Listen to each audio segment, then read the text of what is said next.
Resident Evil 5 was a game struggling against its own identity, trapped with one foot in the past and one foot in the future. It wanted to be Call of Duty, but it couldn't let go of its previous life as a survival horror powerhouse. What's fascinating, though, is that there were two separate story DLCs for Resident Evil 5, and they couldn't have taken more separate paths. They're like two halves of the same whole, and if they somehow combined together, we might have actually gotten the game RE5 should have been all along. The first DLC is Desperate Escape. Fill in the blanks of how Jill and Josh, who apparently now is the Poochie of RE5, Whenever Josh is not on screen, all the other characters should be asking, "Where's Josh managed to escape from wherever the hell it was they wound up after Chris and Sheva ditched Jill to go stop Wesker in his plan of complete global saturation. The level starts out with taking an elevator from an ancient African temple right into an industrial docking area, which might just be the director's way of telling you that any sense of cohesion or sanity has gone out the window, because this DLC is here to show you that the game is no longer screwing around. There's kind of an unspoken rule about DLCs of old, which is that they needed to be more difficult than the base game, largely because the player is expected to have finished the main story by now, as a seasoned pro who doesn't need their hand held in order to make it through the content. They're looking to be challenged in new and exciting ways.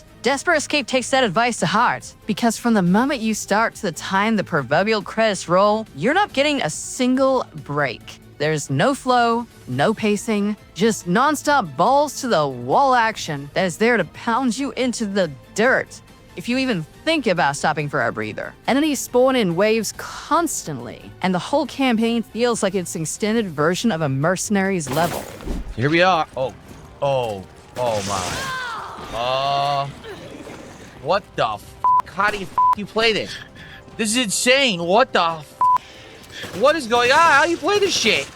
But what's interesting about it is that you can see a lot of Resident Evil 6's DNA start to make its presence felt here. From the constant pressure to push forward, to the complete absence of any puzzles, to the flow of combat, which emphasizes spectacle and using your environment. It feels as though Capcom was already considering using this as a testing ground for what would eventually become the blueprint for Resident Evil 6. This theory, I'm taking credit for it if no one's brought it up, makes even more sense when you realize Capcom has done it before. One of the final patches for Street Fighter 4 contained a new feature called Omega Mode. Selecting your character in Omega Mode added new moves and features, throwing balance to the wayside in order to focus on fun and chaos. It's commonly accepted that Capcom used Omega Mode as a testing ground for features and ideas that eventually took root in Street Fighter 5. So, assuming they did the same thing with Desperate Escape doesn't seem too far-fetched. Another nice tweak to this DLC is that it actually allows the partner AI to shine a little brighter. Throughout the main campaign, you're stuck reducing your partner to a pack mule, not trusting them to do anything other than carry the items they can be relied on not to waste or choke on their own tongue with. But here, the experience is far more streamlined.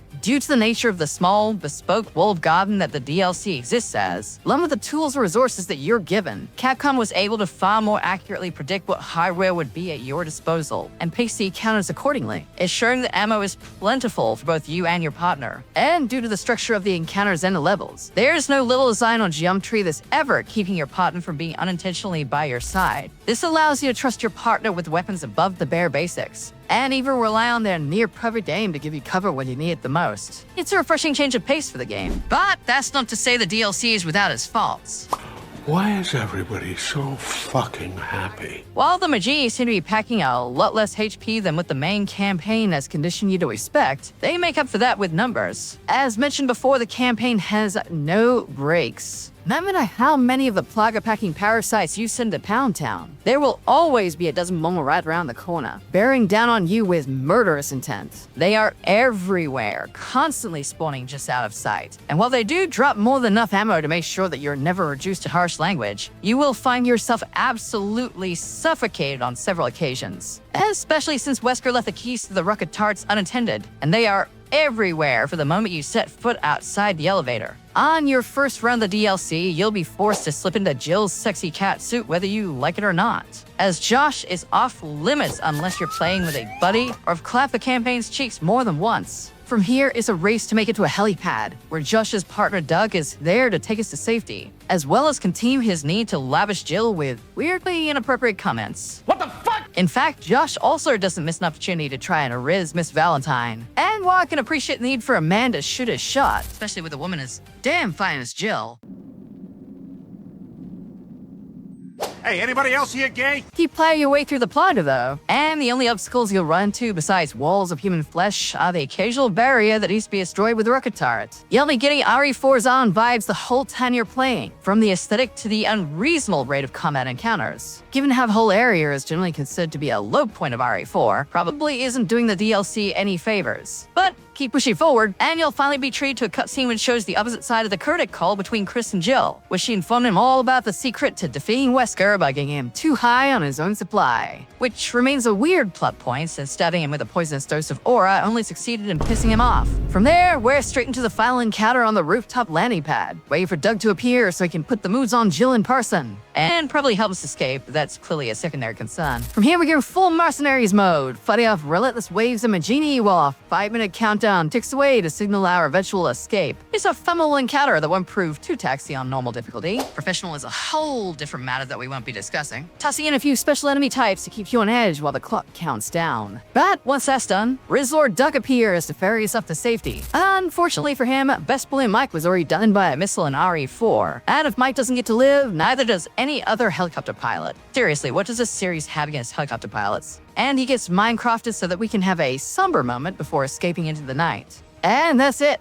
Campaign over. It's kind of a nothing burger if you're a purist like me who enjoys the traditional RE experience. But I know that Mercenaries mode definitely has its fans, so I'm sure those of you who enjoy extending the clock one bullet at a time probably found a lot more substance and enjoyment in this one. We're only halfway done, because DLC Numero Dos is now on deck. A little story campaign set during Chris and Jill's fateful stay at the Spencer estate, leading up to the apparent death of Jill that Chris spent most of the main campaign mourning. Right out of the gates, the player is exposed to a potentially lethal dose of member berries as you find yourself slipping into Chris's size 13 Jordans, standing in the lobby of a building clearly designed to mimic the mansion from the opening level of Resident Evil 1. And look, I'm not immune to propaganda, and neither are you. And I have to say, it works for me. The level looks great, and it's nice to see old Cassidy Spencer in crisp 4K. It immediately evokes stronger Resident Evil vibes than any area of the game that preceded it. And you can't help but wonder how RE5 would have been received if it had chosen to stick with this more familiar aesthetic. What's even more interesting is that this DLC chooses to take a route that is clearly there to address many of the criticisms leveled at the base game. We're thrust into familiar territory of solving puzzles, looking for crests to open doors, and looking for codes to the butler's collection of catgirl lewds. There's even a copy of the famous Itchy Tasty journal here for some reason, along with the butler's journal for how he was dragged in helping Spencer with his experiments out of a sense of duty and obligation. And while this is playing out, there's no combat. Not a single thing to shoot besides a couple of bats, so they're just there to give the player a jump scare.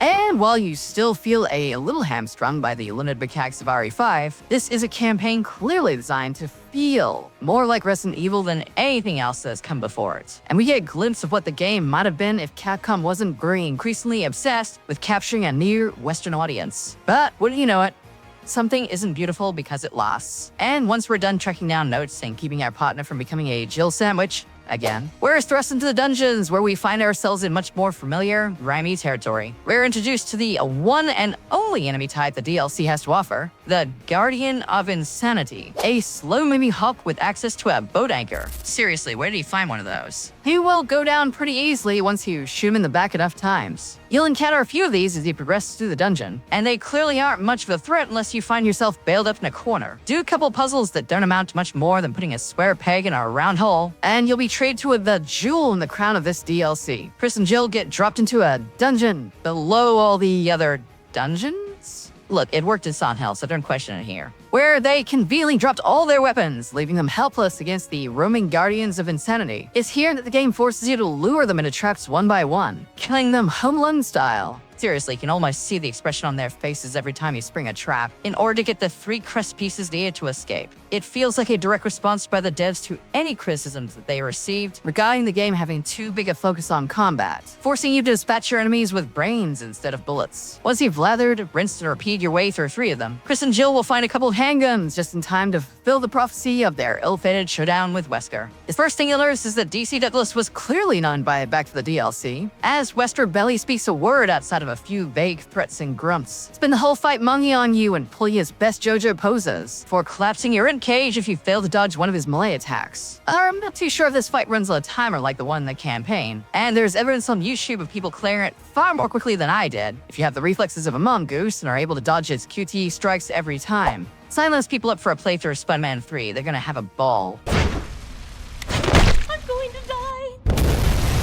But either way, if you manage to last long enough and get a few lucky shots in, Wesker will look smacks you one last time before treating you to the same cutscene you saw in the campaign, where you notice Chris and Jill into the dirt before Jill decides to win by Tournament of Power rules, setting the stage for the story that we know and love. And that's pretty much it for the bonus content. You get an extra Mercenaries mode with some genuinely ridiculous characters and costumes. Seriously, watching Stella run around in heels is the highlight of my day. But outside of that and a few unlockables that come with it, you're pretty much done. I do find these two DLCs fascinating because, as I said, they represent two sides of the same coin. One campaign dedicated to the combat-heavy, action set-piece gameplay that Capcom would luck in for with RE6. The other, seemingly designed to try and contort RE5 into the kind of game that Resident Evil veterans would have no doubt gagged for by this point. It's an interesting duality, one that paints a picture of a series that was trying to chase two rabbits at once, and wound up catching neither.